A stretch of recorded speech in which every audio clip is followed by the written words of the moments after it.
காலத்துல இருந்து எவ்வளவோ சூழலை பார்த்து வந்துட்டேன், எவ்வளவோ போராட்டங்களை பார்த்து வந்துட்டேன், எவ்வளவோ சந்திச்சுட்டு வந்துட்டேன். மன்றத்துக்குள்ளேயே தேர்தல் கூட்டம் நடக்கும் போது அண்ணன் தொண்டைகளை ஒருத்தருக்கு அடிச்சுக்கிறத ஒரு ஆளா என்ன விலகி இருக்கிறேன். இது மாதிரி நம்ம தொண்டர்களை கோரிக்கை வைக்கிறாங்க, தப்பே கிடையாது.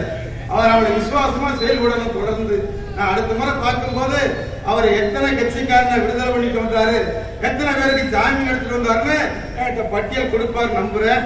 ஆக தொண்டர்களை பாராட்டுகளை வச்சு அழைக்கின்ற அதிமுக உங்களுடைய உரிமையை கொடுப்பதற்கு அதிமுக தயாரா இருக்கு. வேற எந்த கட்சியும் இந்த சுதந்திரம் கிடையாது. அதிமுகவை தவிர எந்த கட்சியிலும் இந்த சுதந்திரம் கிடையாது. அப்படிப்பட்ட அதிமுக புரட்சி தலைவர் எம்ஜிஆருடைய பிறந்த நாள். புரட்சி தலைவரை பத்தி வேலூர்ல அதிகமா சொன்னா கொள்ளன் பட்டறையில ஊசி விட்டுறது கிடையாதான். இங்க எம்ஜிஆரை பத்தி தெரியாத யாரும் இருக்கீங்களா? நான் இருக்க வாய்ப்பு கிடைத்த உங்களில ஒருவன். ஏன்னா நாங்க சொல்ல